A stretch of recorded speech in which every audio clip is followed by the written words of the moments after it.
I was 15 years old when it happened. I remember turning on the television and finding the story on every news outlet. A 17-year-old African-American boy was killed while walking home. All he had with him was a can of Arizona iced tea and a bag of Skittles. Following the report, my mother sat my sister and me down for the talk. And no, I'm not talking about the birds and the bees. The talk I'm referring to is one that many Black parents have with their Black children. A talk about the challenges of being Black and how they must follow all of the unwritten rules to a T so that they can make it home at the end of every day. I will never forget the scared look on her face when she warned us to avoid wearing hoodies, mastered code switching to assimilate, and what the N-word means and why it's so hurtful to others. Years have passed since that day, but more and more stories of social injustice take over the news. The strong voices that sparked the Me Too movement. The shooting in Newtown, Connecticut that robbed the world of 20 young souls. The separation of parents and children at the southern border. All separate events, but all connected by a common denominator. A common thread in the form of a single word, sewn into my vocabulary the night my mother gave me the talk, and ever so apparent to this day. A word that is hurtful, damaging, and emotionally jarring. One that causes social injustice to prosper and thrive, and one that we practice far more than we think. Because that word is the other N-word, neutrality. Neutrality is defined as the state of not helping or supporting either side in a conflict, and the consequences of remaining neutral weigh heavily upon others. I want you to try this exercise with me. I want you to close your eyes and imagine that you're on an open field. And on this field, there are two groups divided. They see the world differently. And suddenly, in a blink of an eye, these two groups are physically fighting and hurting each other. And you, standing there, reach in your pocket, pull out a scarf, and place it over your eyes like a blindfold.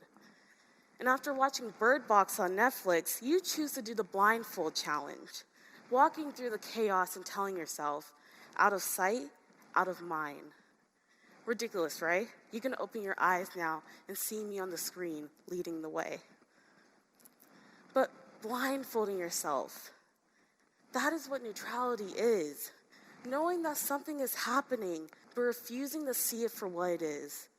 And that mentality helps no one. In his letter from the Birmingham jail, Dr. Martin Luther King Jr. states that the hottest place in hell is reserved for those who remain neutral during times of great moral conflict. Notice, he didn't address those who are closed-minded nor extreme. He addressed the neutral. Those who actively choose to be inactive, the bystanders of chaos, those who play it safe by staying out of the mess. But ignoring the mess doesn't make it go away. Turning a blind eye to social injustice doesn't make it disappear. It makes it greater. It adds fuel to the fire. It burns. We live in a society today that practices neutrality far more than they think. And I see a few of you now leaning over to your neighbor saying, "She's not talking about me." No. You're so ready to combat this argument, saying, "I'm not neutral. I have my mind made up. I pick a side every time." And my response to that would be to prove it. Do you intervene and get involved in matters that are hurting those far different from yourself? Do you stand firmly on the front lines for battles that go on for years? Do you break your silence and get involved on things that are wrong, even when it means standing alone? Or do you take interest momentarily and walk away when things get hard? When Dr. King was writing this letter, he was addressing the white church that chose to not get involved in the civil rights movement because they didn't want to offend others. They want to stay in their lane and not get messy. I'm sharing this talk with you today because I don't think you're messy enough. And there are some people who need you to run into the mess instead of staying safe, clean, and silent. There are too many social injustices today for us to run away from. Social injustice like immigration, a pressing issue not only in the United States, but other entities around the world, seeing an increase of people in need and divided on how to handle the crisis.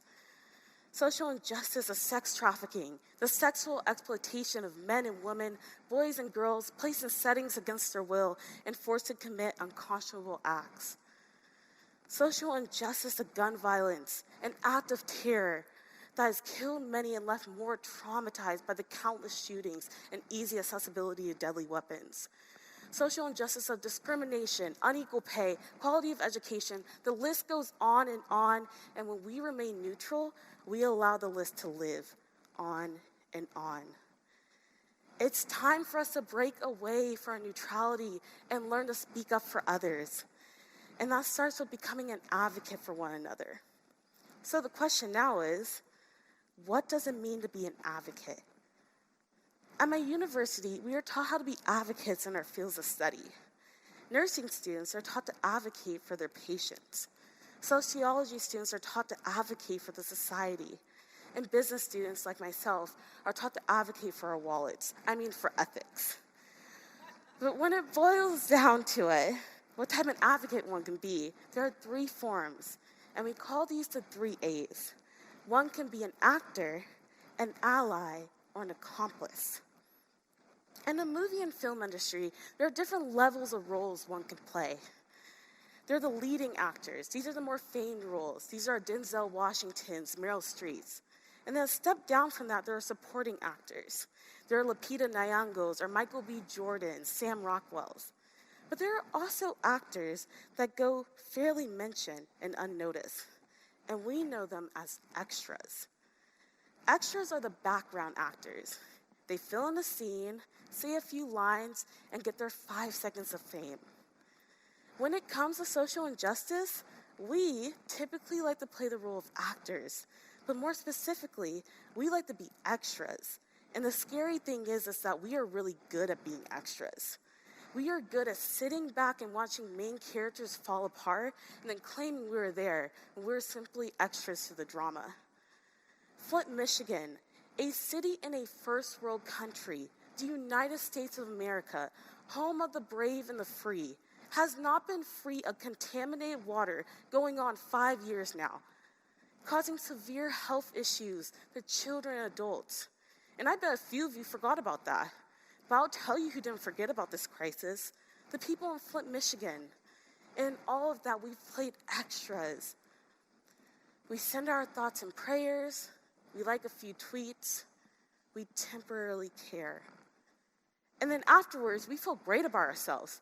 We're brave humanitarians for our actions. But that is wrong. Using other people's pain and suffering to feed our pride and ego is wrong. Things shouldn't have to hit home in order for us to hit back. Think hard about that one. We need to stop asking ourselves what others can do for us and start asking ourselves what we can do for others. But even one better, what will happen to them if we do nothing at all? This guiding question shifts us from being advocates or actors to becoming real advocates, like allies, or even one better, an accomplice. Colin Clemens, a professor at the University of Pennsylvania, states it best when she shares that an ally will mostly engage in activism by standing with an individual or group in a marginalized community. But an accomplice will focus more on dismantling the structures that oppress that individual or group in a marginalized community. When we are allies, we stand and march with others. But when we are accomplice, we strive to break down the systems that hurt others. And that is what we need to aim to be. The ones that strive for change and take matters into our own hands by creating it. We need to be the change makers our world so desperately needs today. In the words of Gandhi, we need to be the change that we want to see in the world. So how do we get there? Well, I created 3 steps. TUG, our tug, because we all can use a tug in the right direction.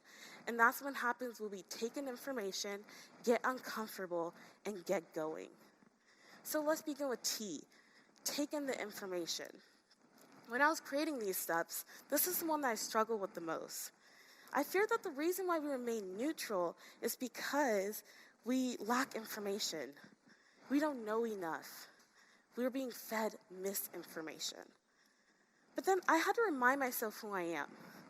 I'm a 22-year-old millennial living in the 21st century with a smartphone in my pocket. I have tools at my fingertips that can give me all the information I'll ever need. So information isn't the problem because we have all the information. The problem is what we do with it, which is usually push it away. We don't take in the information because sometimes it can be hard to digest. We don't want to talk about sexual assault because that's a hard topic. But if we want to bring change and good, positive, strong change, we have to know what we're dealing with. We have to take it all in, the good, the bad, and the ugly. Taking in the information is where change begins. So this step is imperative in becoming a change maker. The next step is you. Get uncomfortable. In the words of Lovey J.A., we need to get comfortable with being uncomfortable. Break away from the norms that you've been taught. Speak up and start conversations with those you know and those you don't know. And be unforgiving in your actions. This is easier said than done. Just last year, I was in a class where we were assigned a massive group project that counted for a majority of our grade.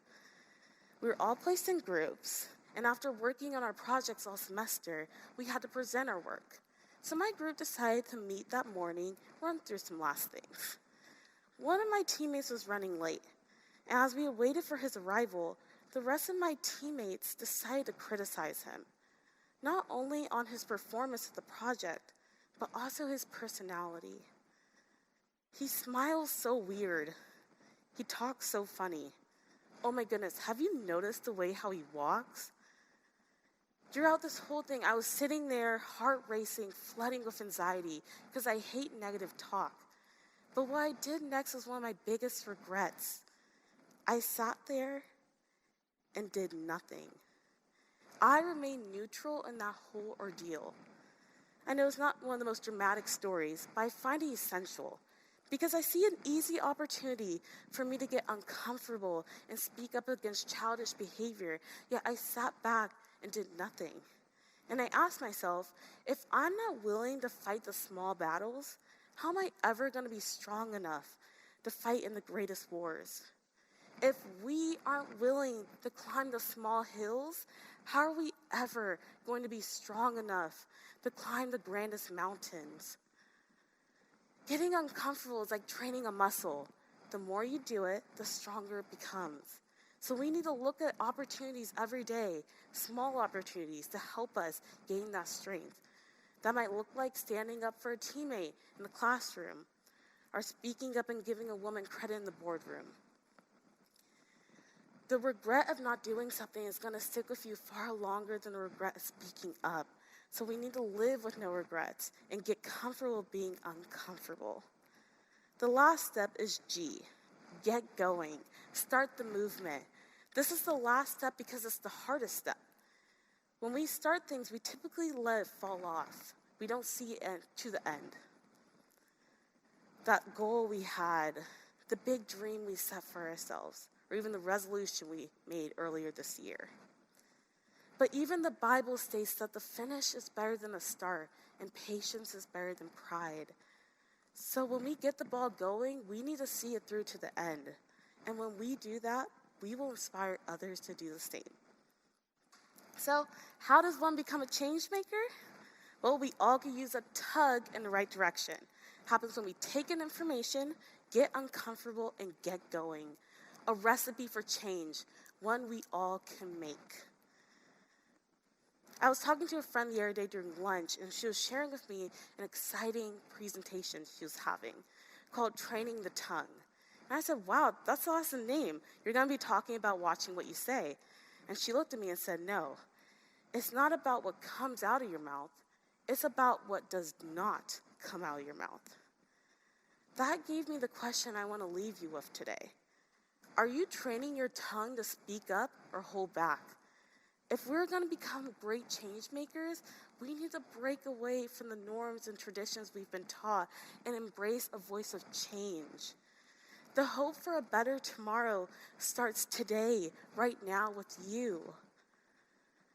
Break away from your neutrality and become a powerful change maker. Today is the day where all changes. So let this be your bat signal. Let this be your complimentary wake-up call. Let this be your time, because change begins with you. Thank you.